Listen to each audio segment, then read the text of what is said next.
Hello, everybody. We are here in Toronto. This is my good friend Randy. Hi, We used to work together, we did. and now Randy wants to show us around Cabbagetown in the village, and I am excited because, Excellent. yeah, Yeah. I think you're great. Thank you. I think you're great too. All So, right. okay. And now we can start. So if people might ask things in chat, people might talk a little bit, and if they do, I'll let you know. Okay. Everyone just says hi to each other. I don't think I left anything behind. Is my bag open? Yep. Your bag is, well, I've just closed the very top of it. Perfect. So we're good. That should be fine. We're fine. Yeah, we are fine. So this is Church and Bloor. It is. This is kind of the height of where we're at, Mm-hmm. and then we'll go from there. Okay. Yeah. Come on.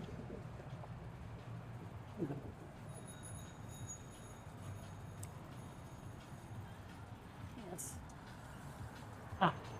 So the only thing I really know about Cabbagetown was I don't even know if it's true, but essentially people used to just grow cabbages on their lawn because they couldn't afford other things. Yep, that's definitely right. Like, it took its name particularly from the Irish people who moved to Cabbagetown That makes sense. after the potato famine. Like cabbage, it was sufficiently nutritious. You could pick a little, bottle it, and it didn't have very deep roots. So if you have a front yard and you need some extra calories, Cabbage is a good way to go. cabbage isn't bad. Yeah.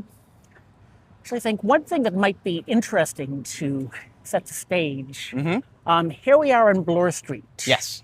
And for quite some time, almost to the end of the 19th century, Bloor Street was actually the northern boundary of the city of Toronto.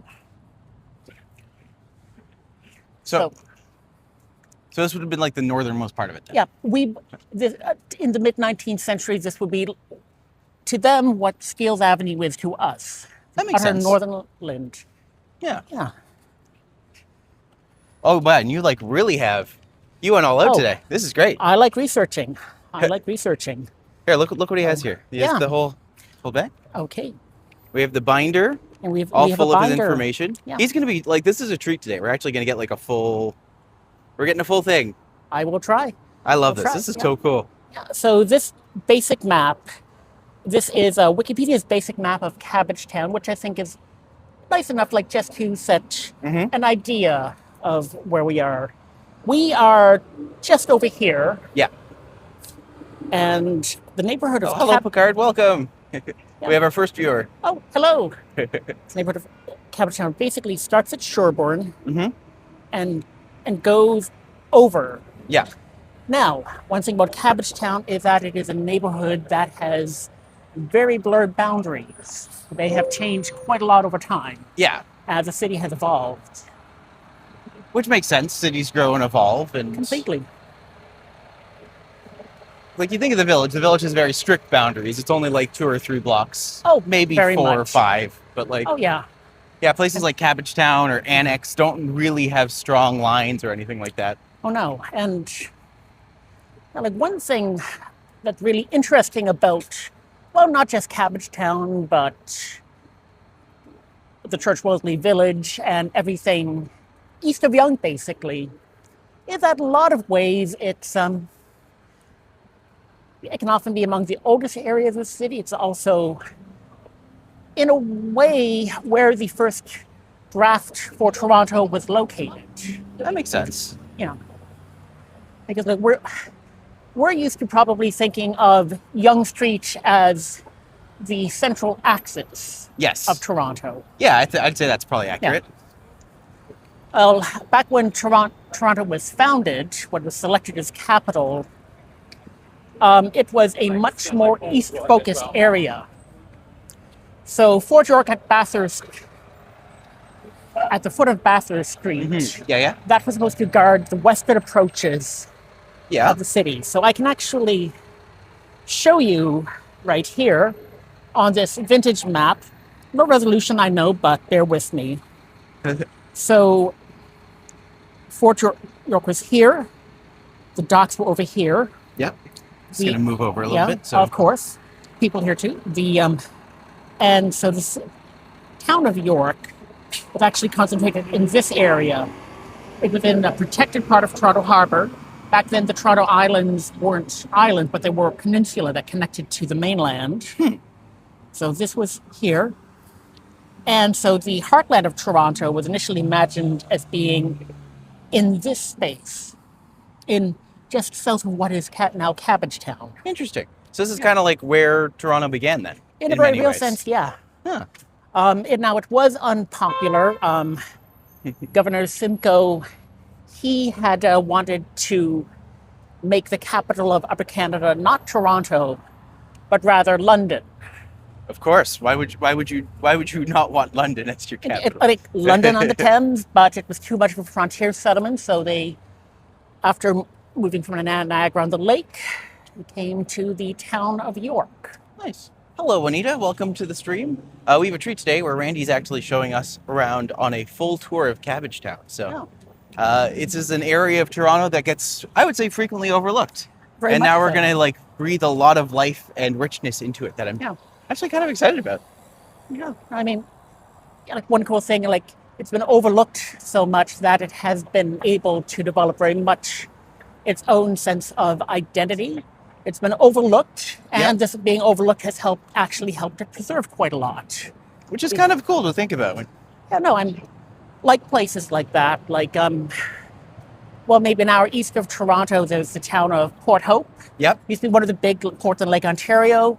Got bypassed by the boom. What that means is that downtown Port Hope is now full of heritage buildings. Yes. Very nice. So Cabbagetown, it's another example of that kind of thing, I think. That's cool. Yeah. I think it's going to be exciting to see exactly how it fits into the grand scheme of Toronto, too. So. Oh, definitely. And of course, Boney M is the soundtrack today. It seems. Boney M, yeah. The immortal songs. Yes.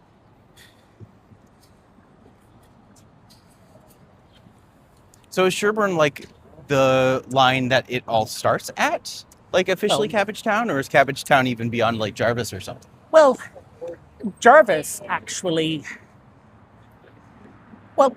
Jarvis, I think, is the first major north-south street that, shall we say, underfulfilled. Back Fair. when it was founded, Jarvis was imagined to be the street where all the wealthy people would have their mansions. Very high-end area. And you actually see that. There's still a sufficient block of mansions that have been converted to other purposes. But that never took off. Yeah. There's a fantastic article from McLean in the 1930s talking about how Jarvis had become a bit of a depressed area, like, frankly, a lot of the area east of Yonge, because it's important. Again, it got bypassed. Yeah. There's a few reasons for that. First was the changing geography of the city. The end of the Toronto Island becoming a peninsula meant that the other side was open. Yeah. More of that had to do with the Don River, the poor, very unfortunate Don River, which had a very bad reputation for mosquitoes and also for malaria. It's funny, you don't really think of Canada as having malaria, but we absolutely probably did. Oh, yes, no. Which way from here? We going down to South St. Jamestown or over? Actually, we're going to make a quick walk over here. Absolutely. So I'm just going to show you one of the more interesting... Every now and then I will pop down so people can see you talking as well. So Excellent. Okay. Oh. There you go. I just want to take you to a nice bridge. They've been working on it for the past couple of years, recently reopened, and it does a really good job of showing what I think is one of the more stark contrasts between neighborhoods in Toronto. Fair. Well, let's go check it out. Definitely. And this is a tour you're actually going to be giving people in the future, right? Oh, yes, definitely. So when you have that up, let me know and I'll make sure there's a link in the video so people can, if anyone wants the tour for Cabbagetown and other areas, we'll have that link available. Definitely. I do have an Instagram account, and the rest of it will be coming up. And I am, of course, happy to help you out with that if you need any assistance. And I appreciate that. Yeah, so we're just We have a passing fire by station. fire station 313.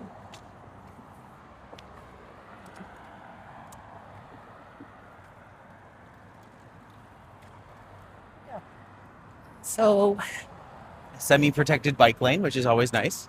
it is nice. I like bike lanes. Like multiple routes. Right? While we still have them.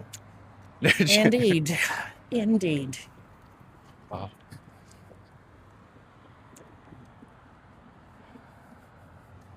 So here we are coming to Glen Road. Yep. It's a short little street. It's a nice little stub that extends north off of Howard. It's notable, well, two things. One, it has a secondary exit for the Sherburne subway station. Yes. And the other, it has this lovely new pedestrian bridge. Has it been finished? It has been finished. It got finished in May, I believe. Oh, nice. Yeah. And, Oh, yeah. yeah, Oh, look at that. like a lovely Oh, this is great. art. Oh, yeah, it's beautiful minimalist art, I believe, by an indigenous. So this like the artwork's reflected on both sides. Yeah. But I remember I was dating someone, Oh, yeah. and they lived in literally a building right on Glen Street. But Excellent. when I was dating them, they had just started construction here, so it's nice to see that it's actually finally open now. Yeah. Nope. And yeah, I've always liked this bridge, not only because, as I'm sure you and your viewers can see, it has a beautiful view of the Rosedale Valley, Yep, for sure. the ravine, the road below, but because it literally bridges two solitudes. So to the north is Rosedale. Yep. Now, Rosedale is old money in Toronto, I'd say, right? Yes, very much Yeah, so. like old money in Toronto, some of the oldest money in Toronto. And then, if you turn and look to the south, Okay. we've got St. Jamestown, Yep. which I think is a neighborhood that does have a reputation for not having money. That's shall we fair. say. It is kind of the stark contrast, isn't it? Where you get the one and then the other. Oh, profoundly. Yeah. Yeah, so just like we come out onto the bridge so we can take a look at the two solitudes, leafy Rosedale to the north. Yeah. Very beautiful, lush, dense Rosedale. Oh yeah, no, like a legacy of, And lush, dense forest. yeah, Then looking back on not so lush, dense St. Jamestown. indeed. Yeah, like now we all talked about Jarvis. So Jarvis Street, it's actually named after one of the big families in the family compact, the basically Anglican and aristocratic political elite Okay. that ran what was then Upper Canada right up until the rebellions of 1837 proved that they weren't actually necessarily that good at running a British colony. Fair enough. Yeah. So Samuel Jarvis Yeah. is a member of the Jarvis family that Jarvis Street was named after. Yeah. Rosedale is named after the estate of William Botsford Jarvis. Okay. So the Jarvises had Two streets named after them. Yeah, Two like fairly significant streets named after a them. street and a neighborhood, yeah. And so here we are coming onto Glen Street, which I like. It's a nice little short street, very leafy. Very leafy. It's blocked off on the one side, so very little traffic, if any. Indeed, it's quiet. Quiet, quiet.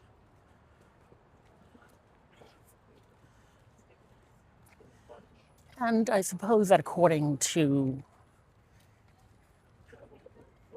the very most elastic definitions, at one point this would have been, if not part of Cabbagetown, then immediately adjacent to it. Fair. Which would make sense. Oh, yeah. And in fact, Howard Street is also very interesting because I argue that this little strip of old houses, small commercial retail, is probably the last enclave of what St. Jamestown used to be like. Mm-hmm.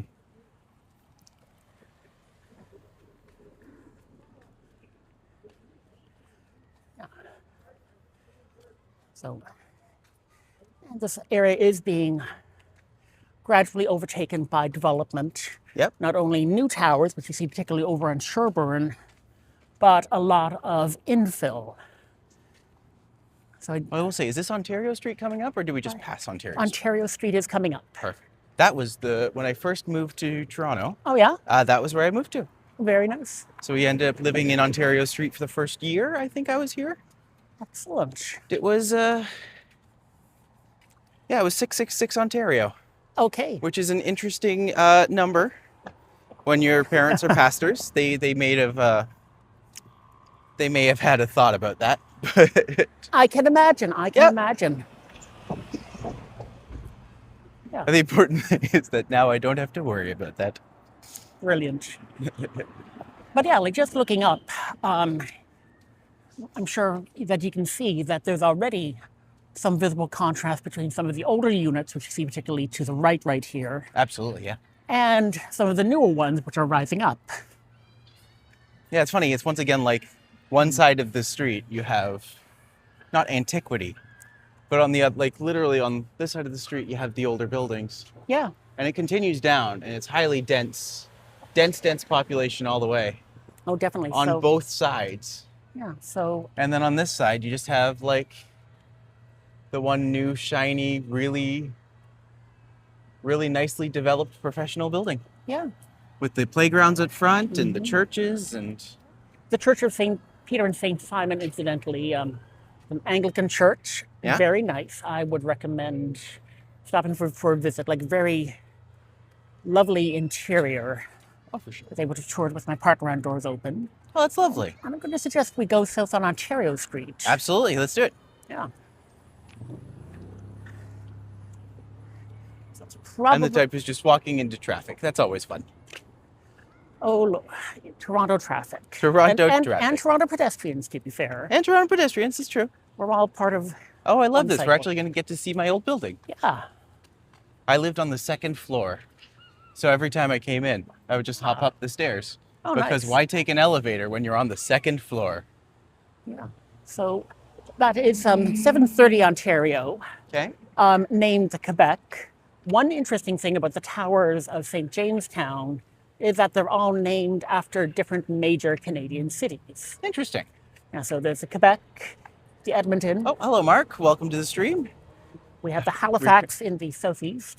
Halifax. That makes sense. Mm-hmm. Was Ontario 666 Ontario one?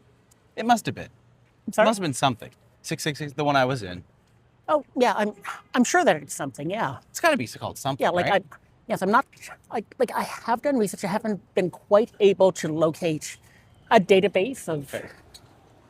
By the way, this is Randy. He's the one giving us our lovely tour today.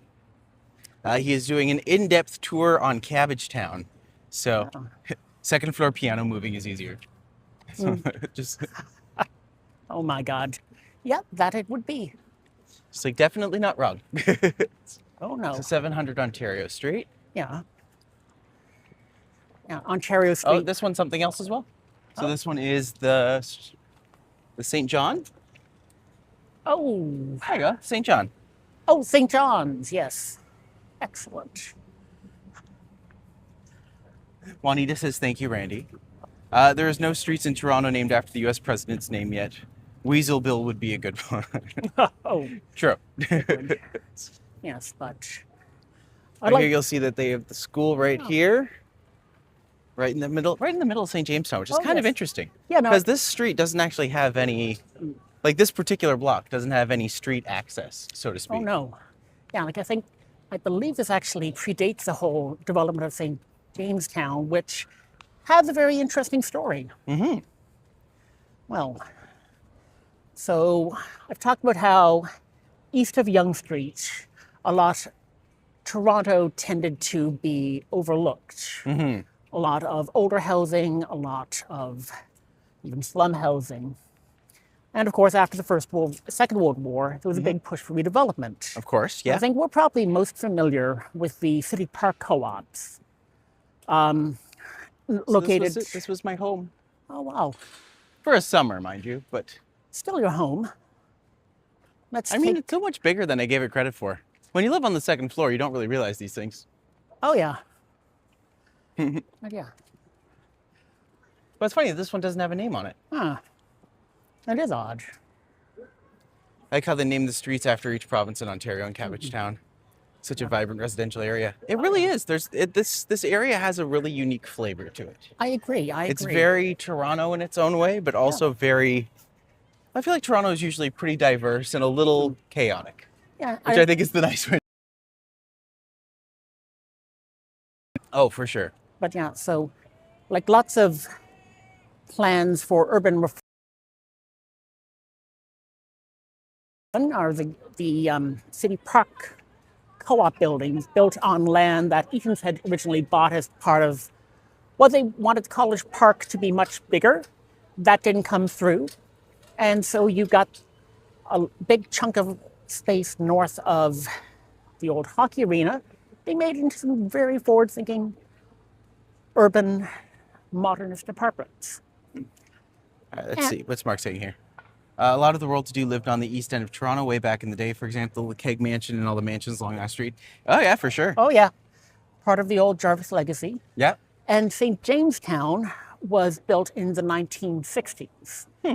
So originally the goal was to build high-rise towers that would appeal to upwardly mobile, middle class, and professional people. Of course. To try to echo the success of City Park. The problem is this didn't quite work. One thing you can see if you look around, there has been a lot of infill development since then. But back when it was built in the 1960s and 70s, there wasn't. There was like an actual lack of a lot of city infrastructure. Now, there's a very good library at Sherbourne and Wellesley. It was only built in the late 90s. Huh. So what happened, you built towers, Yeah. you built lots of towers in density, but you didn't actually provide much by the way of services to people living here. And so as a consequence, this did not become like an upwardly mobile, middle-class professional area. This tended to attract... Not necessarily the opposite, but people looking... Well, people with fewer options, people with fewer choices. I think St. Jamestown stands out as one of the areas in downtown Toronto that is a big immigration hub. More than half the people who live in this census division were born from outside of the country. And St. Jamestown is an affordable way to get started. And it has a very active and vibrant community life. Like one thing that you see is this beautiful the street market running here down what would have been Ontario Street. Yep. People in St. Jamestown really do their very best to make their neighborhood work, which is fantastic. Part of the whole spirit of east of Yonge Street, I'd like to imagine, maybe. Yeah, for sure. I think that makes a lot of sense. Oh, yeah. I love how College Park eventually blends into College Street and then close as far as the University of Toronto's Toronto base right across the street from Consumer Market. Yeah, it's all very like organized and synchronized as well, which is great. I mean, it's kind of interesting to see them selling vitamins. Yeah, I mean, that's it's new. Yeah, like it's a really broad collection of goods here. It really is. Yeah, I mean, I've got one of my favorite flamingo shirts here, so You do have a lot of good flamingo shirts. it's something I work on. Yeah. But yeah, and so like St. Jamestown recently is facing, there's a lot more infill development, a lot more catching up and building the kinds of infrastructure that a neighborhood does need. Yeah. So I mentioned the library, new towers, new transit networks, and it is a good place to live. Yeah. I mean, I lived here. It was very, like, for the reputation it has, it was very safe. Oh, It was very nice. yeah. They should have included more retail space on bottom floors of these buildings when they first built them. From then the retail was. That would have been a really good idea. Oh, agreed. I mean, there's a Fresco over on Sherburne Street. Yes. Which is great, but it was only built recently. I mean, to be fair, I do go there all the time. I think that's probably where I'm going to go get my groceries tonight. Oh yeah, I go there all the time too. Oh yeah. And this way? it's probably worth noting that initially the people who developed St. Jamestown wanted to extend St. Jamestown south to basically rebuild the heart of Cabbagetown and its pattern. That was halted by concerted civic action in the 1960s and 70s, one of the big movements that led to Cabbagetown shifting from neglected area to an area recognized as an architectural treasure. Yeah. Because, again, so much of it had been overlooked. One thing I would like to point out, I don't know if you can see it with the sun. Oh, the mural? The mural, yes. I do love that mural. Yep. I don't think you can get a sense of it in this window, but like- unfortunately you can't really see the whole thing. Yeah. It's the world's tallest or something like that, isn't it? It is Toronto's tallest mural. Toronto's tallest mural. Yeah, like built in 2013. One For problem. those who can't see, it's this giant phoenix, and Oh, it's, yeah. it's really beautiful. We might be able to, if we go further south, we might be able to look up and get it. We Definitely. wouldn't be able to get it through this view, unfortunately. Actually, but- I would suggest maybe walking. You want to go this way? Yeah. Sure. Oh. You're the tour guide. Okay, yeah. So This waiting for the. is nice. I don't even have to be a tour guide today. I can just well. get to enjoy. I'm happy to do it. So win-win. So am I the first person you're giving this tour to? I've given it to a few people already. Fair. Well, I felt special for a moment. Yes, well, like And now we'll just have to, well, like you are part of the beta testing process. It sounds good. Thank you for doing this for me and our viewers. Oh, I'm happy to. I like sharing information, and frankly, Toronto's neighborhoods generally are really interesting. So yeah, I think it's I think I should be able to get the mural from Oh here yeah. now. Oh yeah, that one is. Yeah, there we go. That is a gorgeous stop. I mean, it's definitely faded now compared to where it was, but I'm just like, it's still absolutely lovely. Oh yeah. In the city of Toronto, I found the grocery stores are better priced than further east you want. You always want a fun adventure on the streetcar to find out where the latest grocery store. Fair enough. Actually, we just passed the Wellesley Fruit Market, 288 Wellesley, I think. Yeah, you can kind of see it at the end there, the one with Yeah. the dog mural on the side. Yeah, very good prices for fresh fruit. I sure. used to go by there. They only take cash or debit. Well, that's a sign of a good deal right there. Oh, profoundly. And I have heard good things about Mr. Jerk, but I've never been myself. I have not, unfortunately. So we can see on the north side of the street, Yep. that's the library and community center that I mentioned. Yes. That's where they have the pool, right? Oh, yep, that's where they have the pool, Yes. and they have a very nice library. One of two libraries in this part of town. The other one is located further to the south at Parliament. And I just wanted to stop here and point to the Earnscliffe Apartments. Is that these ones here? These ones right here in the corner. They occupy this block. Like they're very interesting. They're actually have been constituted since 1995 as a co-op. Oh, interesting. Yeah, so co-op housing is very big here. And yeah, Which so way are we going? This we're way? going We'll back go back? east. Okay. Oh, Mark says, I always loved the Dundas Square area before it was done, the square, and then they had so many interesting retail stores. They used to go into the army surplus stores and buy winter clothes. Wow. I mean, it's a good way to do it. Oh yeah, definitely. Now, I associate that more with Kensington Market now. When I first got to Toronto in 2002, a visit. Yeah. Yeah, I think a lot of that was gone already. Fair. Yeah. Like, when did you get to Toronto? I would have moved here around 2011. Okay.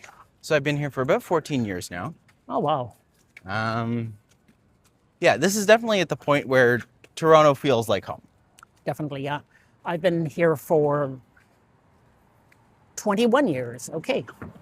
Okay, fine, you win, Randy. It's fine. Wasn't trying to win. No, but yeah, I mean, like there has been a lot of change. And yeah, that old Yonge Street strip, I never really, there were like just bits and pieces of it left when I moved here. And I think that they're mostly gone. I do like Mark's piece of advice. When deciding where to live in Toronto, look for a bookstore and a bakery. That's where the good stuff is. And just like, yep, Oh, yeah. that tracks really, really well.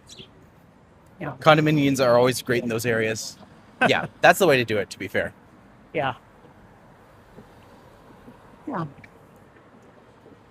So we're coming here to Ontario Street on the south side of St. Jamestown. Yeah, so It this was- is actual road at this point. Yeah. So should we, do we go south here? Or do you wanna- We're still going east. So, yeah.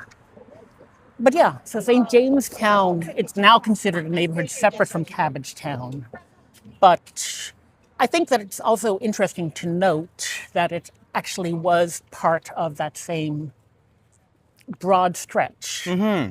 It was it acquired a new identity, but the past is still present. You can see that on Howard Street, which still has a streetscape that looks more Cabbagetownish than someone might think, I think. Yeah. Actually, this is, Mark made a weird point. At the Ed Mervish store, apparently they only accepted cash. Is that true? 'Cause that's crazy. Ed Mervish, Honest Ed's. Yeah. I think I paid by, I thought you could pay by debit, but I don't know for sure, but Yeah. that's true. I could pay by card, so by debit. But I think that they were probably late adopters. They had such a hugely eclectic Oh, yeah. they had collection of everything. merchandise. Yeah. See, if walk videos existed back then, there would be walkthroughs of Honest Ed's for sure. Oh, yeah. It was. It was a special kind of crazy. Yeah. It's, crazy. So looking over to the left, you see a nice view of the St. Jamestown. A lot of the towers, mostly old, some new. That tower is the Halifax. Mm-hmm. And if you look to the right, So this one's the Halifax. yes. And this one here Oh, well, these, isn't a St. Jamestown Tower, obviously. it's not, no. Although it might have been if the development had happened. So this is an example of some of the old buildings in Cabbagetown. My understanding is that these are going to be refurbished for low-income people. That's nice. Yeah, I mean, like the beautiful buildings. I mean, And- to be fair, yeah, once that's refurbished, that's going to be incredible. Oh yeah, and you can see that they've taken care. Like windows are boarded up. Yeah. Windows aren't broken. The infrastructure is intact. And yeah, it'll be lovely if these again become places where people live. Yeah. I mean, it will be nice to have like that whole new, fresh resort of life coming back in again. So, Oh yes.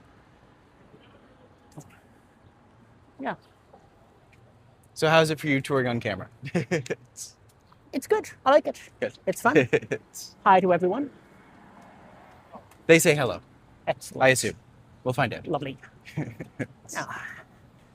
So, and now if we're coming to Pizza, and we're coming to Parliament and Wellesley. Wellesley is the street we've been walking along. Yeah. Parliament Street is the street that we have. Hey! Hey, Look, it's my friend Dave. hi. This never happens. I don't think I've ever had someone stop me in a car before. This is my friend Randy. He's giving us a tour of Cabbagetown. I'll let you see. Definitely. Sounds good. All right. Nice. That's so funny that I think that could be legitimately the first time that has ever happened to me. Excellent. It just happens while I'm on camera.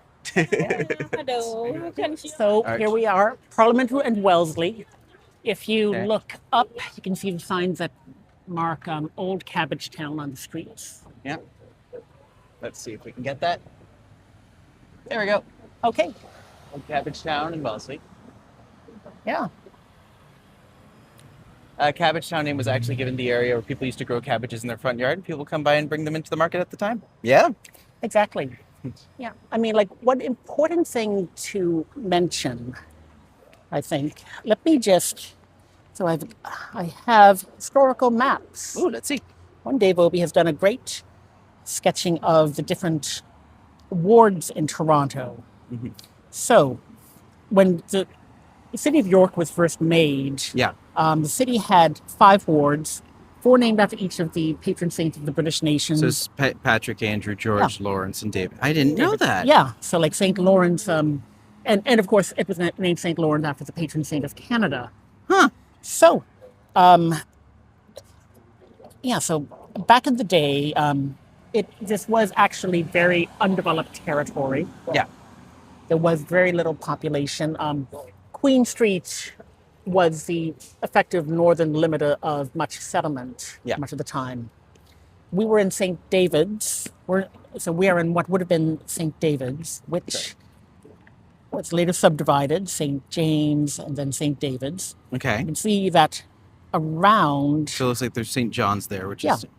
Yeah, so like that Jarvis was a dividing street. So, and outside of that were the Liberties. They were basically areas that were outside of the ward system. Mm-hmm.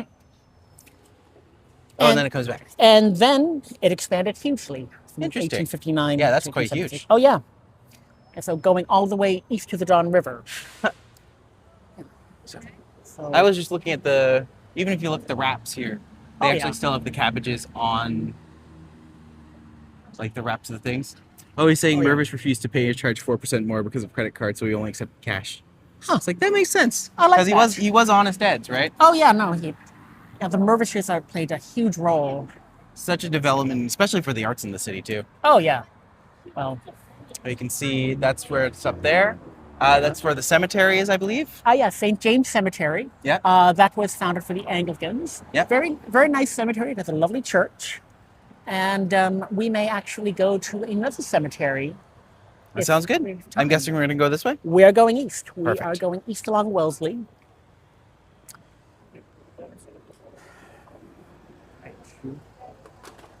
Yeah. That's the view. Yeah.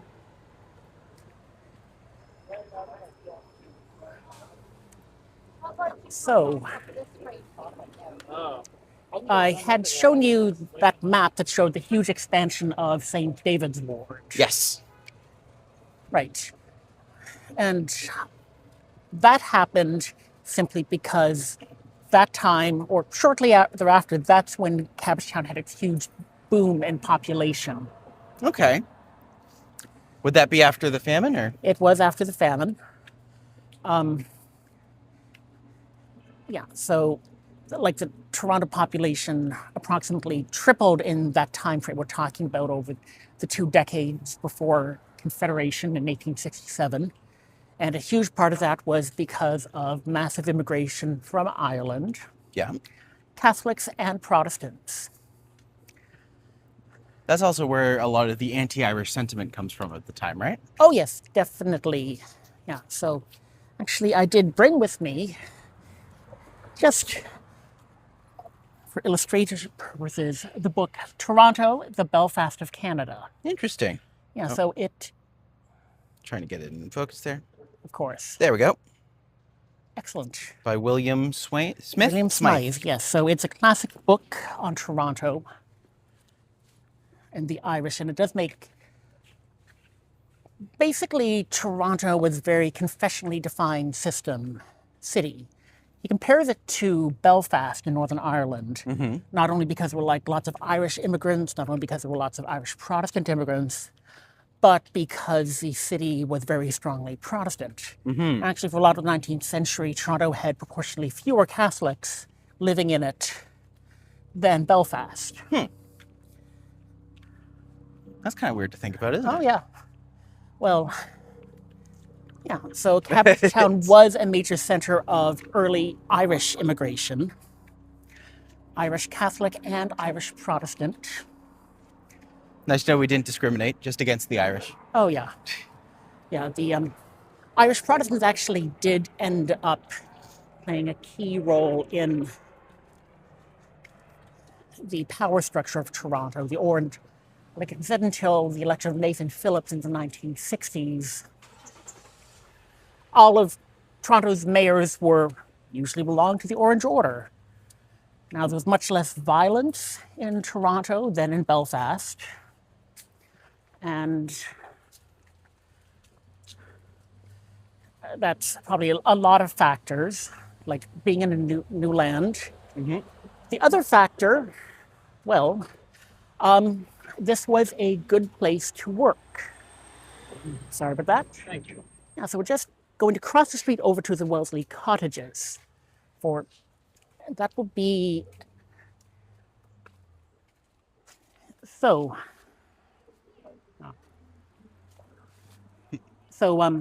Cabbagetown took off like partly a lot of like settlement of desperate immigrant labor, and partly because this was already an industrial settlement.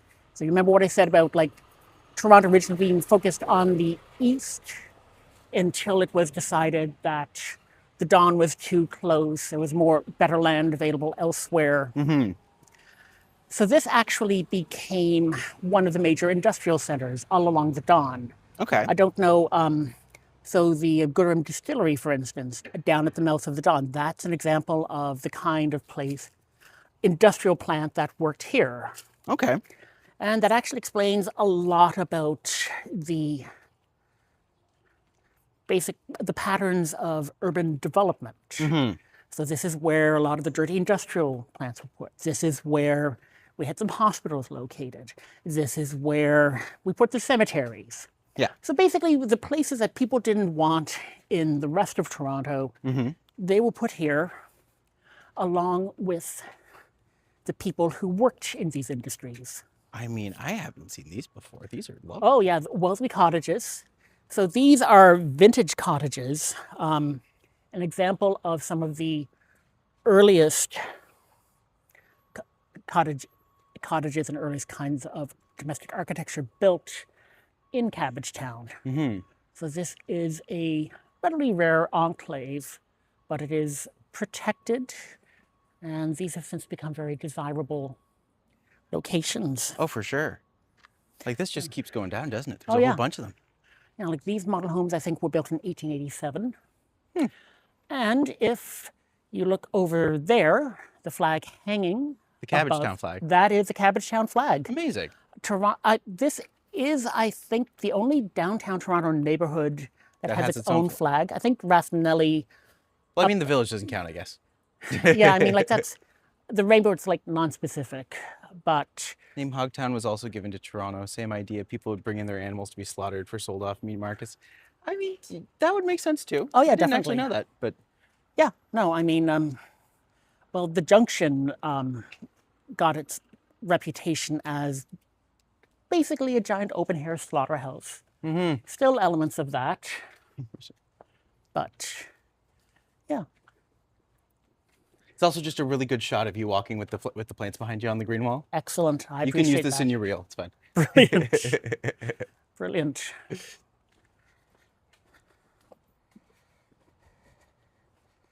Yeah.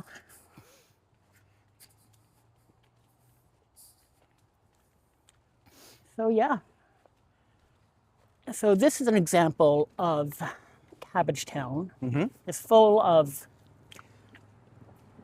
Victorian architecture. It's one of the largest concentrations of intact Victorian architecture in North America. And the reason for this is, well, the areas east of Yonge were overlooked. Areas west of Yonge saw intensive development. I mean, gorgeous houses, gorgeous lawns. Brilliant. Yeah, so I mean, yeah, but like like Cabbagetown, it was like just overlooked old housing. Other areas saw much more development, like the main body of Toronto developed first west of Yonge, and then it expanded north on Bloor. leaping across the Don River when the viaduct was built, expanding west. But this enclave was overlooked, which meant that this area ended up becoming an intact enclave. Good bones, just waiting to be refurbished, remade, starting in the 1960s. Absolutely. Mark says, I love the Irish culture. These days in modern times, they are very entrepreneurial, and women in the culture are very good-hearted people. Absolutely. Definitely. I will say the best performance that Ireland has had in Eurovision for many years was last year with Bambi Thug, and they're a non-binary artist. Excellent. And they are making good things happen. This year they didn't qualify, but you know, that's fine. Yeah. But Excellent. there is a reason why there's so much better fast crime. Soccer stadiums alarmed 50,000 people in breach game and one washroom in the entire stadium. Oh no.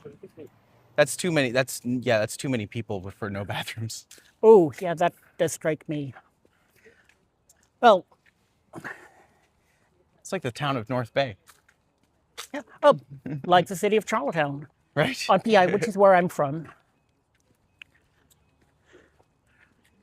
But yeah. So this neighborhood is very Oh, peaceful. hello, Fazella. Welcome to the thing. This is Randy. Hi. He is today giving us a tour of Cabbagetown. So this is an area of Toronto that often gets overlooked. And he's giving us a history lesson, and we're exploring as much of it as we can in the time that we have. Yeah.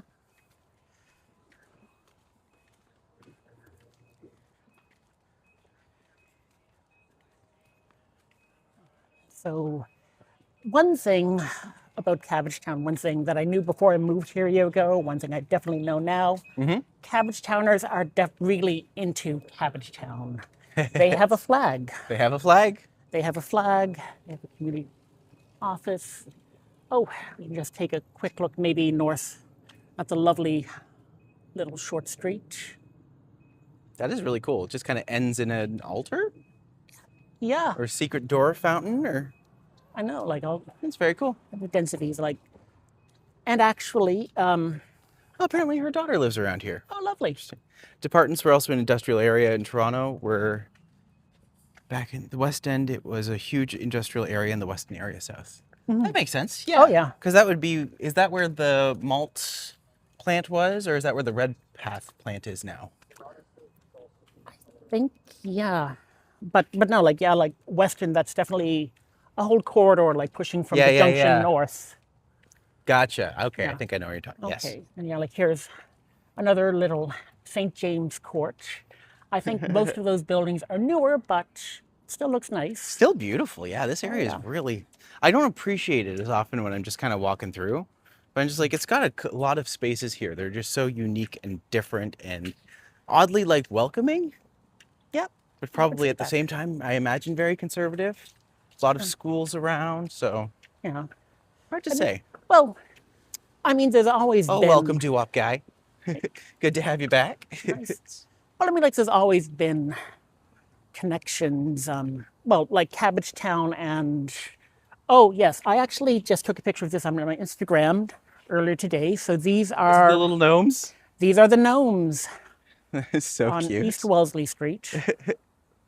Little mushrooms, little gnomies. Oh my gosh, they go all the way in. Oh yeah. Oh my Someone goodness. is really into their gnomes. They're nomenclature. Is Oh, gnomes. completely. Nomenclature. It was a perfect joke that was very bad. I approve of it entirely. Yeah. So we're like just coming down towards the end of Wellesley Street. But yeah, like Cabbagetown and Church and Wellesley, they've always had a close relationship. A lot of the first people involved in the 1960s revival of Cabbagetown were themselves queer. Like there's always Like if we keep going, we go to Riverdale Farm. we'll be going to Riverdale Farm, but right now we're going to Wellesley Park, located at the end of Wellesley Street. And I'm taking us to here partly because it's a perfectly nice park. It's a lovely neighborhood park, well used, currently in the process of being refurbished. I'm guessing some people are playing pickleball. Oh, yeah. Yeah, that's the big sport of the Historical 2020s, areas like isn't it? Cabbagetown add value to the homes and cottages in the area. Very true. Yeah, It's not so much about the price, but also the heritage that it brings with it. Yeah, that's very true. definitely. And so I wanted to take us here for two reasons. Mm-hmm. One, Wolseley Park is a lovely park. And two, this used to be a glue factory. Really? Yes, a glue factory. Oh no. Yeah, so Those poor horses. going down to the, yeah.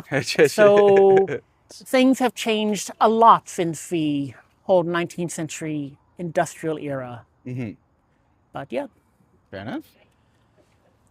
Well, I remember coming down to see this park before I knew about Cabbagetown. So this is many years ago. Mm-hmm. And I was just surprised by the park that's attached to a park that's attached to the park that's attached to Oh yeah. a farm, pretty much. Pretty much. I mean, yeah, like as I mentioned earlier, like this was originally the neighborhood where Toronto put its dirty industries, its cemeteries, its what have you. The Don Jail is just to the southeast on the other side of the Don. Mm-hmm. So the Don and the Don River was feared. It floods. It has mosquitoes which bring malaria. All the fun And- stuff. Yeah, and so it went from Full that of politicians. The worst of all insects. indeed, and it went from that to a very remarkable turnaround, I'd say. Yeah, like it's really is just a beautiful, Yeah. peaceful, calm, super clean area. Oh yeah, like one fascinating thing is that like it's managed that huge transition from 19th century high density poverty, dirty industry. I'm guessing that we wouldn't have been strolling here as comfortably as we're doing now a century ago. Probably not. Yeah, so it's gone from that to this, and it's still recognizably itself. Yeah. It's changed, but there's a huge amount of continuity because again, look at the buildings. Mm-hmm.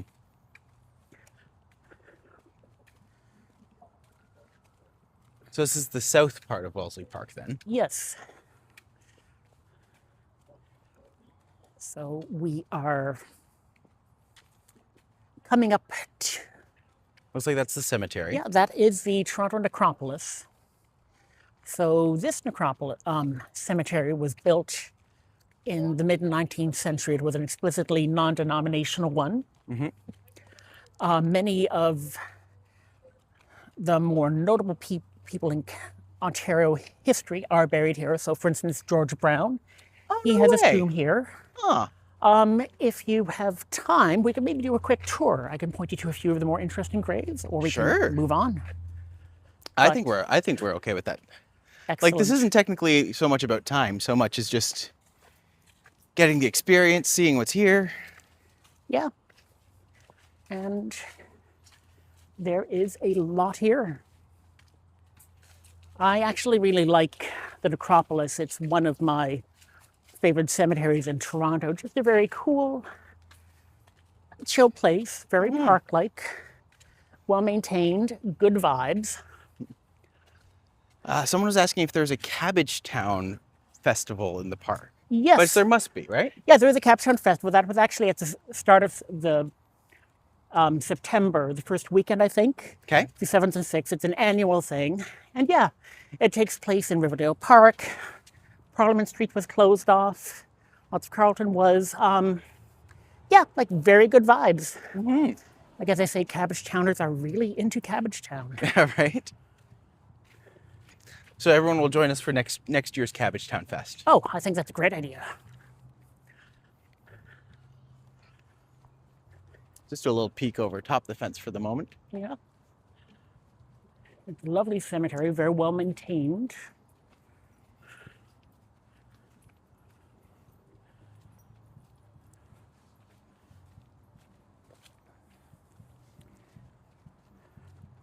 But yeah, This is lovely, by the way, Randy. Thanks so much for doing this. happy to. I love doing this. I'm happy to share with your viewers. Hi, everyone. Love the area because there's hardly any traffic and people have nice walking sidewalk with lots of trees. It's really lovely. Like this area is beautiful. Oh, it's It fantastic. smells for walking. nice. Oh, very It's- chill. It's super chill. Yeah, like great for walking, although I would note the irony that right now we're walking on the western edge of the necropolis. We are on Sumac, and we're actually on the only stretch of the side of Sumac that doesn't have sidewalks. I think because of the route, but Well, it sounds like there's something going on over there. oh yeah, that's actually I was there earlier briefly. That's the end of the Cabbagetown Farmers Market. Okay. It takes place in the summer every Tuesday from 3 to 7. Across the street is the Park Snacks kiosk. It's a seasonal business. But yeah, like if you want to get ice cream or basic snacks, it's very good. Would recommend it. Fair enough. So Randy's going to take us in and around the cemetery. Indeed. Yeah. So until the end of October, it's going to be open until 8 o'clock. After that, it will be closing at 5:30. But yeah, you can see some of the kiosks on the other side of Winchester. Yeah, we should have some time to see these after, I imagine. Oh yeah, no, they. Oh yeah, no. We'll come by and check out the farmer's market after. Another hour. I don't think we'll spend an hour in a cemetery. Oh, no. Now, like just enough to do a brief walk. The necropolis, it's actually organized around a circular path. So it's very walkable. Very, very walkable. I do think it's amazing how walkable Toronto actually is. Oh. It's just Yeah. very blessed to live here. Oh, yes, no, like I like the walkability and the mass transit. Things that are prioritized here. Even, not as well as they could be, but still better than most other places. Oh, yeah, definitely. Now, like when And also, thanks to all of that, I have great legs. walking is good. Walking is good. Walking is good for the body. I mean, interesting just like how the church is multicolored on top. Oh, yeah. I don't know if you can tell that from here, but I'm just like, that tile work, or what is it? Oh, yeah, we can I think we may actually be able to look inside the chapel. We wanted a quick peek. So the Toronto Necropolis Chapel. Yeah. Because I'm take a Henry moment. Langley, Gothic revivalist. Together with the joining entry. And Oh, wow. Ooh, my gosh, look. Oh, that's so pretty. oh, yeah. And Wow. Oh my God, this is so lovely. and ta-da. Wow. Yeah, like it's a, Oh, Randy, this is so cool. oh yeah, no, it's a beautiful church. Yeah. Like lots of, yeah, it's beautiful. It's open to the public. Many people have the final resting spaces here. Oh, so cool. Yeah. Like it actually just has all of the spots on the side. Oh, this is beautiful. Oh yeah, What a beautiful little space. yeah. I didn't even know this was here. Oh, I'm just like, this is so cool.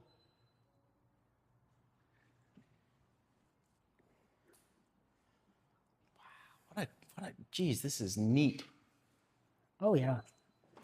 And there's another alcove over in here. If you want to, I'm not sure.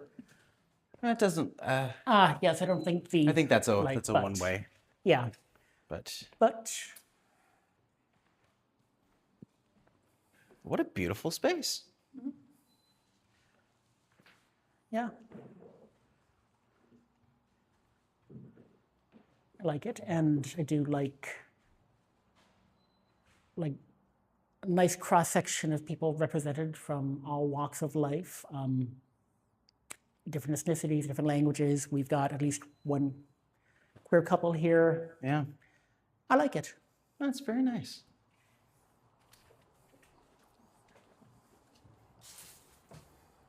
Okay.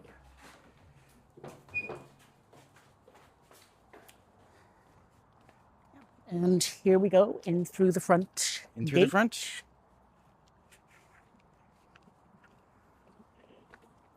Which, yeah, so you can actually see a map of the necropolis right here. So we're at Winchester. The chapel is here. Yeah, The and gate's so you here, go in and and this you is do the the- loop. Oh, so it's a time capsule there. Yeah, indeed. Oh, looks like someone's coming in. So, Okay. Can oh, maybe not. over. Yep.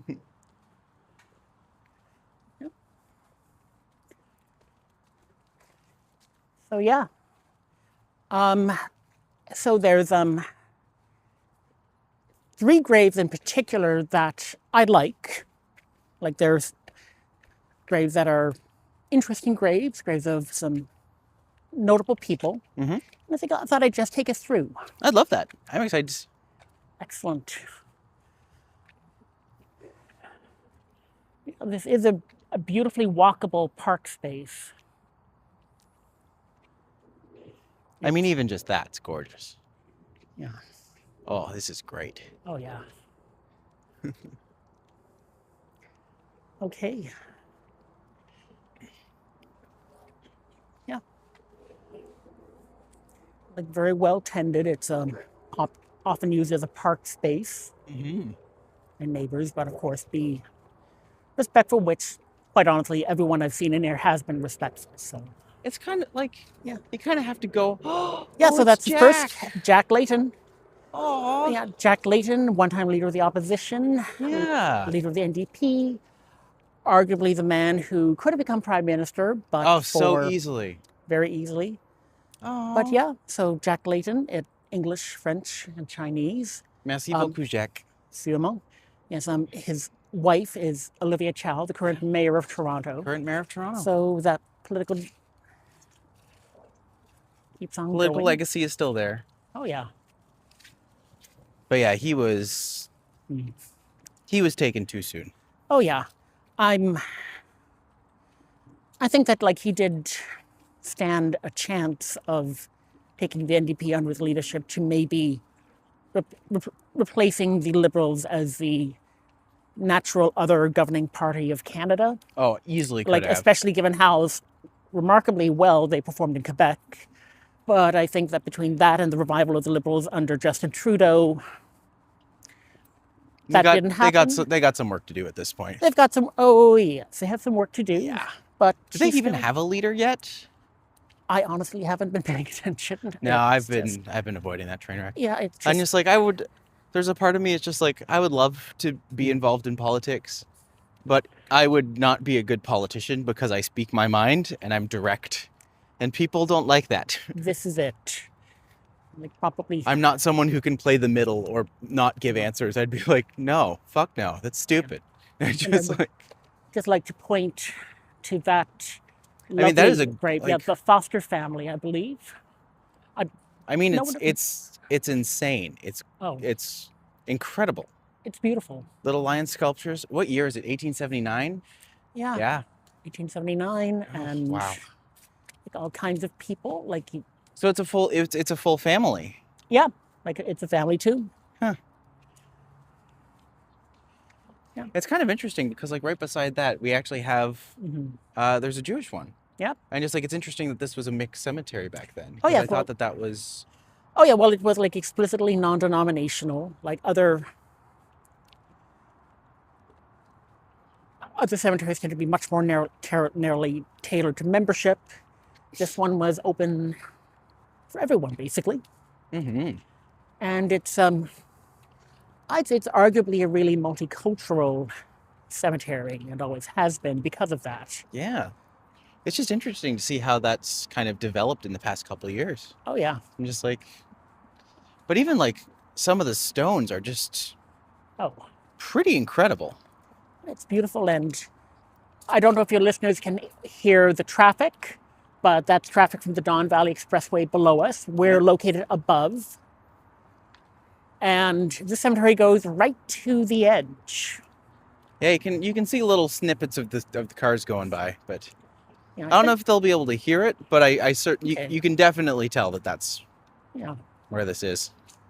But it's funny because it's only for this part. All of that was super quiet, and now it's just got a little bit of a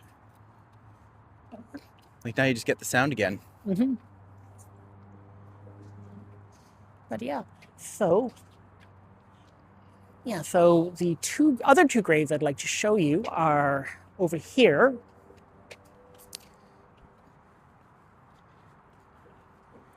So all very lovely underneath pine needles. The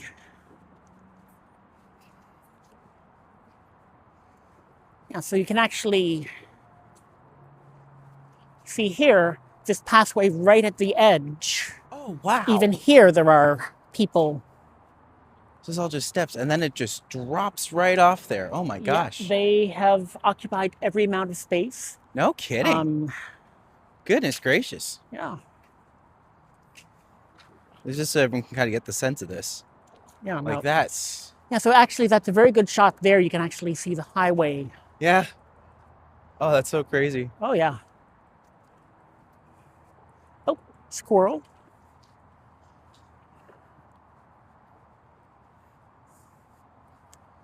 Right, so... Randy, I had no idea this was here, and I've been here so many times. Well, This is awesome. and well, like one thing I love about Toronto, and I've always loved about it, is that there's so much density. Different neighborhoods always have Right? their own things. And okay, yeah, so we come to the second of the graves I wanted to show people. This is the grave of George A. Romero, What? the famous horror director. What? Yeah, George Romero. Was he from Toronto? He wasn't from Toronto, but he was often based in Toronto, had connections in Toronto, and he's buried here. I've always come here, and he always has been. That's George A. Romero. That is George A. Romero. That's amazing. And like getting ready for Halloween, of course, but this grave has always been There's always going to actively be stuff tended here. by the huge number of fans and people who appreciate it. Yeah, That's crazy. indeed. Has he come back yet? The gates close at 8. I haven't. Oh, I just meant Rappelled over there? George A. Romero. So Oh yeah, no. maybe okay. they keep him in at that time. I don't know. I just try not to. Huh. I like cemeteries, but I try not to go into cemeteries after night. Yeah, You know, just general principle. And Good to keep respectful, I think. good to keep good respectful and Oh my gosh, George A. Romero. That's Yeah. crazy. yeah. And if we come over here, this will take us to the third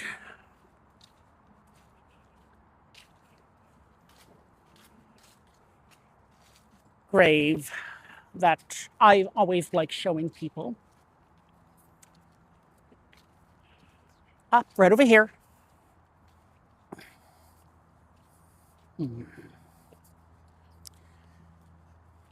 Yes. So this is the gravestone of Robert Gonsalves. He's a Canadian artist and writer. Huh. He did lots of beautiful magic realism, surrealism. Yeah. He started off being influenced by 1970s prog rock art covers and Salvador Dali, and took it from there. Oh, I love these. Oh yes, like he was. He is so far up my alley. Oh yeah, well, like back when I worked in a bookstore, his kids' books were always beautiful That's to what look I've at. seen that's where I've seen his stuff. Yeah, Huh. but yeah, so it is like visually spectacular, and It's absolutely like just they've always liked insane. the inscription on this side. So the stairs going up to what looks like a galactic nucleus, and we're Stardust. Yeah. That's actually a line in my show. Nice. I don't think you knew that. Oh, In my show at one point, I'm just like, they say we're made of stars. Maybe that's why I feel like I never belonged here. yes, but Oh, what a treat. yeah. Well, we're all made of stardust, and we're all alien to each other. Maybe that's something we have in common. Yep. I got that from Star Trek, but I think the principle holds. The principle still holds. Yeah. Hey, Star Trek holds up, man. Oh, so much of it. Yes. We just watched, like me and Joel just finished watching all of Voyager not long ago. Nice. Now we're about to do Next Generation because I've never seen the whole thing. Okay. But now I'm just like, well, I'm going to show you the Orville. And so right now we're watching the Orville. Yeah, like I have seen some of the Orville, and I do like it. It just Like, turns into Star Trek. Yeah, like it's very Trek adjacent. Like I think it's a formula that is sufficiently flexible. Yeah. And yeah, so what did you think of Voyager? I love Voyager. Oh, I yeah. thought it was great. It's great. I think that I wish that Kes had stuck around longer, because I Yeah. think that they could have done some really interesting things with her character, Oh, and yeah. I think that she would have done great against with Seven. Yes, I think actually those were the original plans. I Can't know that talk she any had- more about this because my had- partner's watching and we haven't gotten to that part in our rewatch. Fair. Yeah, so this is a dedication wall. It lists some of the prominent people from the 19th century buried here. William Lyon Mackenzie? Yeah. John MacDonald? Not the John MacDonald. Not No, not the John not John MacDonald. A. MacDonald, but like John MacDonald. John and MacDonald, they were common enough names. Edward Hanlon. Yeah, Oh, I'm glad that a gay is here. indeed. Representation matters. Oh, for sure. And of course, George Brown. George to the Brown, left. yeah. Yeah, Wow, that's crazy. yeah. But And yeah, all of this is in Cabbagetown. it's all in Cabbagetown. And you would have no idea. Yeah. And for that matter, there are, definitely agree with you about like, Kes and Seven would have been great together. Yes. And of course, we should also go and talk about the Trek connections of Toronto. Oh, yeah? Well, Stranger Worlds recently had an episode in which Kirk and Lon ended up in Yonge and Dundas Square having to deal with Romulan time wars. Of course. And even actually going back to TNG, it has been established that one of the gateways of the ancient Iconians opens out onto Nathan Phillips Square in front of City Hall. Did they blow it up in that one? Oh, they did have to blow it up because, but it For did tradition. open up. For tradition. Well, so I was going to yes. say, anytime that Nathan Phillips Square is in a TV show or a movie, they will probably, if it's science fiction, they will probably blow it up. Well, I mean, I They think did it in Resident Evil, Expanse. They did it in Handmaid's Oh, yeah. Tale. They did, like everyone, it seems like they blow up. So that's why I always joke when you see the Toronto flag with the two lines, the red one in the middle is always supposed to be just Nathan Phillips Square getting blown up indeed. to keep tradition alive. If you Well, will. of course, I mean, you have to. Yeah. So now we're outside. On the other side, Riverdale Farm is closed, unfortunately, but you can see it. It's been remade into a model of a working farm. Most of the buildings here aren't original. They're often taken from a lot around the GTHA. Yes. The main barn was taken from Vaughan. So this is Riverdale Farm. Yeah. You can't quite see it from this angle. I don't know if we'll be able to go in. I don't think so Yeah, anymore. it closes at 5, unfortunately. Yeah, so you wouldn't be able to go see what's on the inside there. Yeah. But Well, you like- can see much of what's there for sure. Oh, yeah. Or, Oh, we're good. but yeah, it actually started off as Toronto's first zoo. I thought that was Hyde Park. Or I guess- yeah, Hyde Park is separate, but the Toronto Zoo was originally based in Riverdale Farm before it moved out to North Scarborough. That's cool. Yeah.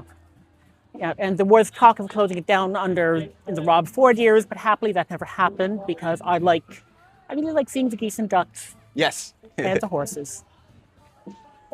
So here So this is the market, I'm guessing. it's a market every Tuesday, 3 to 7 in summer months. Oh, so this is like an every Tuesday thing. Yeah, Is this the last one of the season then, or are there going to be some more? I honestly don't. Ooh, a brewing company. I like but, them. Yeah, it's a great place Got for eggs. They We've got got- veggies, lots of veggies. fruits.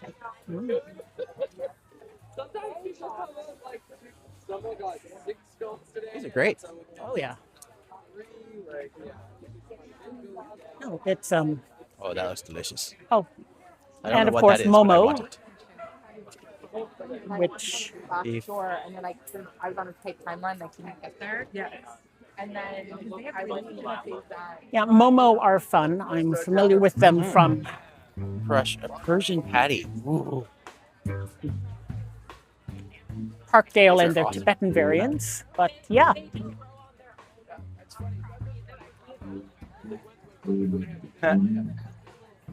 people know. I think all the people go, oh, they're just there getting free. Oh. I can honestly just spend a few hours in a market, to be fair. Oh yeah, no, I mean it's great, so vivid. Right, and I also like showing people here. This is going back to Cabbagetown as being very much into Cabbagetown. Yeah. This, located in the northwestern corner of Riverdale Park, is a Goes over all the map famous of- Cabbagetownians. Yeah, 42 famous Cabbagetownians. Yeah, so on both sides, of course. Yeah, so So they actually have like all of the memorial plaques and where they would be. oh yeah, oh yes. Well, like I mean, Cabbagetown has walking tours of notable buildings, but notable Interesting. building, notable Doug places. Henning's on there.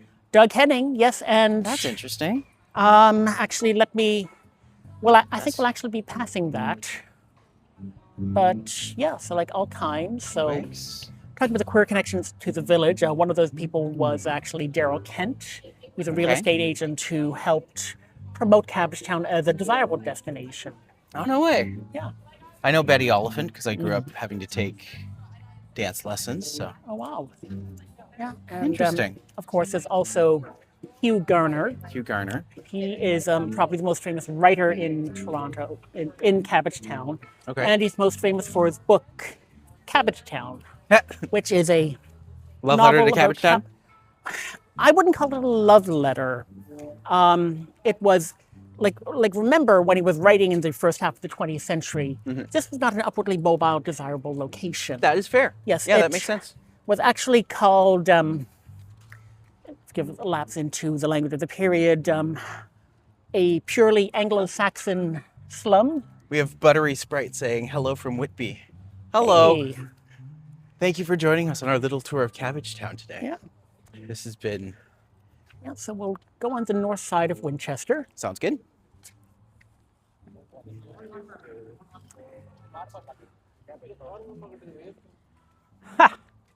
And actually, if you look down, Oh, welcome, what do you Schroeder. see but Yeah, cabbage? we're in Cabbagetown.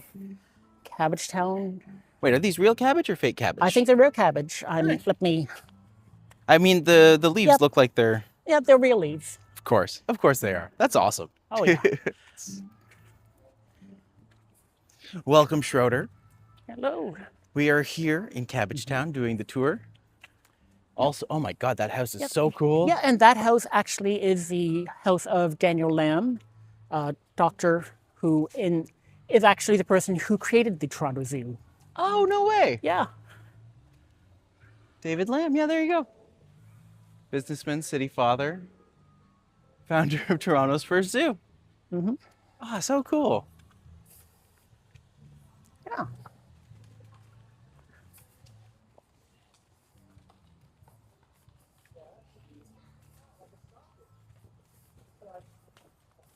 Oh, Just wait there, please. Just wait. Yeah. So over to the right is St. Martin's Catholic School, part of the Toronto Catholic District School Board Network. yeah. So that's this one right here? Yep. And you can see the two flags on it, half-mast. The National Day of Canadian Reconciliation? flag, yep, the Yeah. Orange Shirt Day. Yeah. Yeah. And so Cabbagetown does have a certain Indigenous history. My understanding is that the main portage routes were actually not conducted up through the Don, which is a bit of a shallow river, but rather up through the Humber. That's actually the old French fort in Toronto, Fort Rouillé, was actually in the west end of what is now Dufferin Street. But there's still an Indigenous past in this area, of course. Of course. And there is still definitely an Indigenous present. One, When do we start this whole YouTube thing? Well, this stream started about an hour and a half ago. And I started doing this about a month ago. And I've been doing it fairly consistently ever since. And just I love showing people Toronto or different places and exploring. And it turns out I just really like talking to friends about interesting things. yeah, So, I subscribe, you should too. yes. Randy is the subscriber. He's the one who watches. Oh, no, There's others, but yeah. So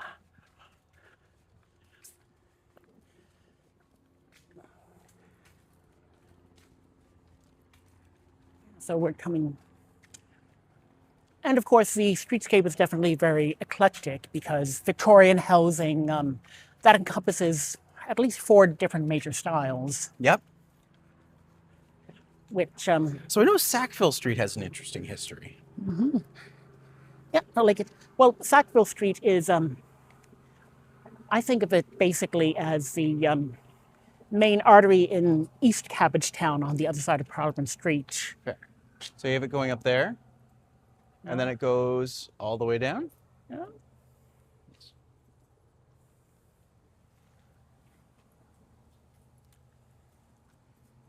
Yeah, That looks like it's primarily a bike lane. very much. Yeah. So yeah. Like so what do you know Sackville as? Oh, nothing at all. Oh. I just well. know it as, I was told that was a place that had some interesting history to it. Oh yeah, no, like it. Well, it's one of the main arterial corridors of this part of Cabbagetown. So if you want a nice overview of like the architecture, is a good place to do. This said, I think our Wellesley and Winchester route also does a good job of highlighting a lot of the cool stuff here. Mm-hmm.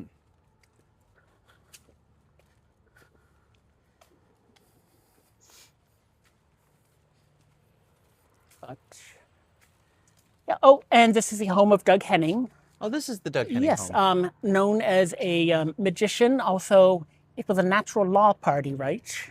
Huh. Yeah, back in the early 1990s when the progressive conservatives were collapsing and it seemed like anyone might have a chance. Yeah. Now we're just waiting for that to happen again. Oh, yes. But yeah.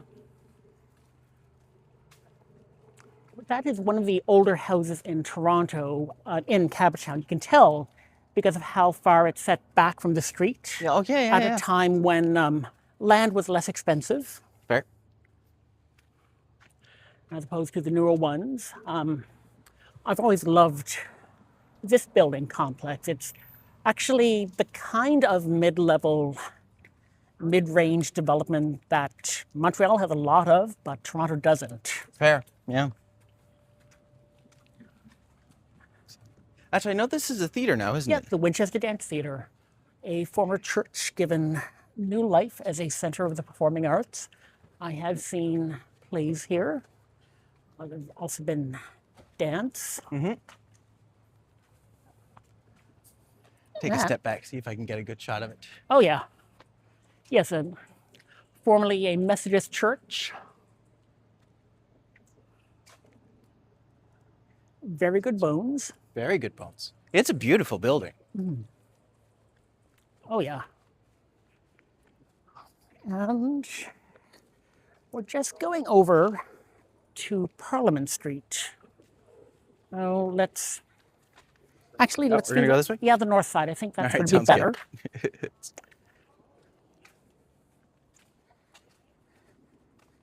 Yeah.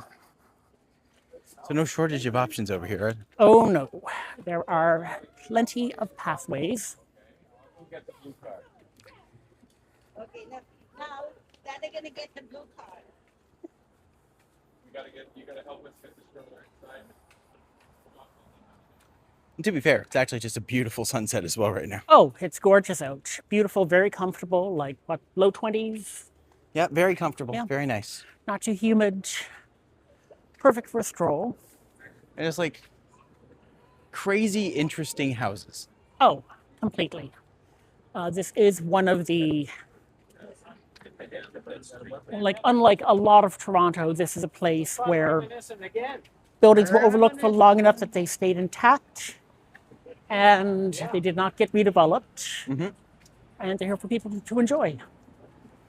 So right now we're coming to the intersection of Parliament and Winchester. I took us to this location on the north side so we could take a look at the old Winchester Hotel building. Let's check it out. Yeah. So that was built as a hotel. It's funny because on the ground floor you don't really notice it, but as soon as you look up, you're just like, oh yeah, Yeah, no, it yeah, has that makes a lot of sense. yeah, since been restored. Mm-hmm. It was originally controversial when I think in the mid 2000 or 2005, I think. They were making the lower level into a Tim Hortons. People didn't want that to happen. Now it's Church's Chicken, but it was remade, and frankly, if it helps keep the architectural legacy alive, Yeah, if it works, it works. yeah. And I think it does. I mean, I will confess I have had supper there. It works. We've all had chicken there We've at some all point. had, oh yeah. Maybe not that particular church. Oh, no. But we've all Yeah. been to churches. Oh yeah. And right now we're on Parliament Street, which is a name that goes back to the history of Cabbagetown and the east of Yonge area is an area that Yeah. was the first sketch, because originally Parliament Street was supposed to be the main street. It Okay. was supposed to go from the home of the governor up at Castle Frank on Bloor. So it's supposed to be a parliament. It was literally Parliament, and the Parliament, well, it was actually located on what we call Berkeley. So Okay. like one street to the west of Parliament. Okay. Berkeley in front. That site is currently being taken up by the building of the Ontario line. The Moss Park station is going to be built there. Okay. But Parliament Street was initially imagined as literally the main corridor of power, going down from the Governor's House down to the Parliament Street, down Parliament Street to the Colonial Parliament building. Nice. That, and of course, in a series of misadventures, including an American attack, a few fires, and an ill-fated union with Lower Canada that can be best described as the deeply imperfect rough draft for United Canada, eventually moved over to Queen's Park. Fair. But it kept the name. And yeah, Parliament Street has remained the vibrant commercial strip. It's very healthy. Mm-hmm. Always new people coming in, with new businesses. And so now we're coming to Carleton. Mm-hmm.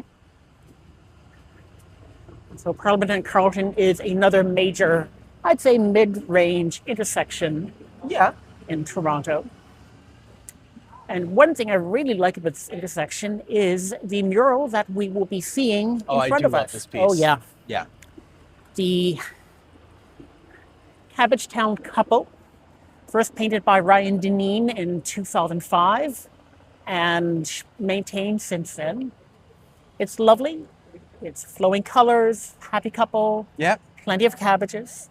It's very like psychedelic watercolor surrealist, which is Oh nice. yeah, I love it. I love it. Yeah.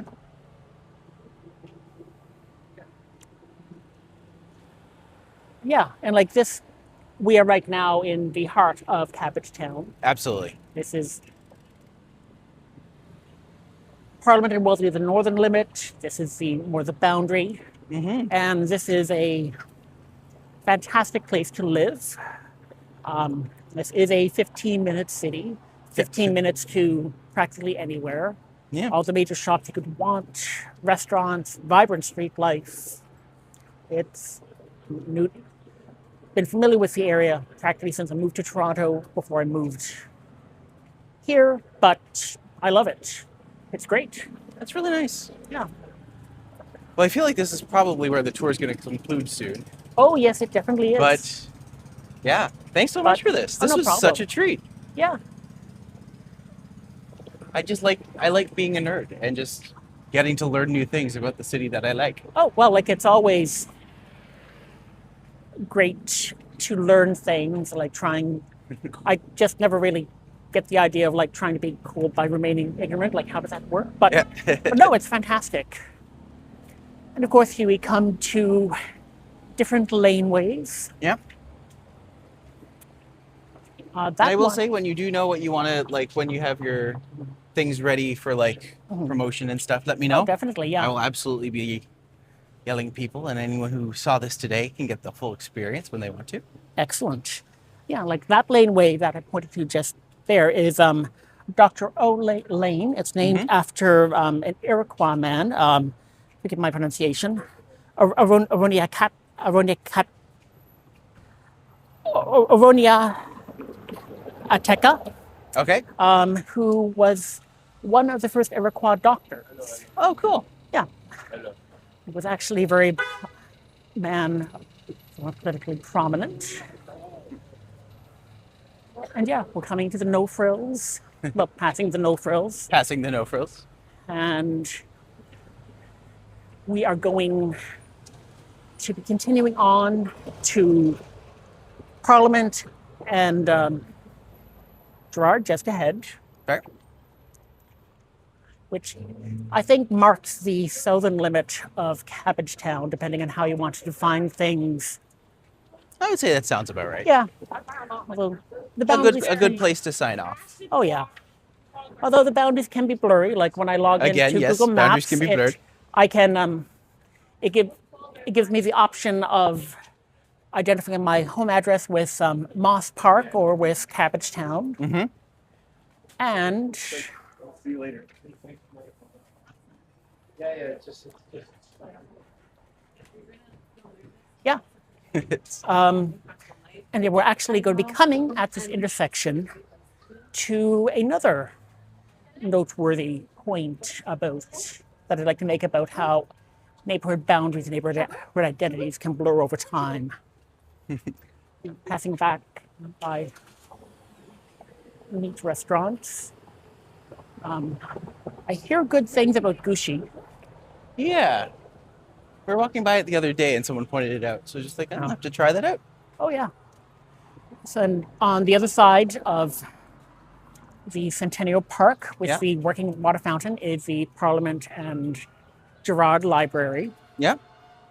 You can sort of see it through the... Yeah. But... Very good. It's also very well stocked, part of the excellent Toronto Library Network. And if you're curious, it has a lot of great things about local history. So if you want to learn, go to your library. And yes. I assume words were spoken, but I couldn't tell. Yeah. Well, like if you're interested in learning about a community, go to the library.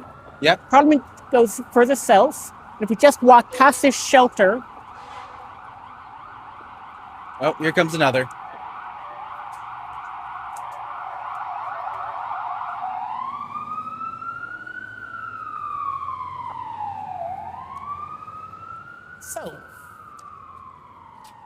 So Gerard Street is commonly taken as marking the southern boundary of Cabbagetown now. Mm-hmm. When we're looking to the south, we're looking at Regent Park, Yes. which is famous as an early effort at urban redevelopment that, unlike City Park, but maybe somewhat like St. Jamestown, failed because it wasn't sufficiently thought out. Mm-hmm. I had mentioned Hugh Garner, the author of the novel Cabbagetown, but his novel was actually set in what is now Regent Park. Oh, that's funny. That used to be part of Cabbagetown, just as St. Jamestown used to be part of the same identifiable streetscape as Cabbagetown to the north.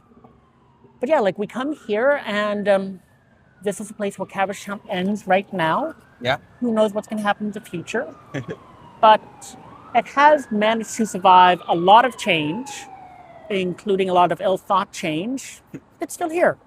And I think it's going to be here for a while longer, and I think it's definitely worthwhile investigating. I think it's great to be able to find out more about where you live and everything that's going. Oh, yeah.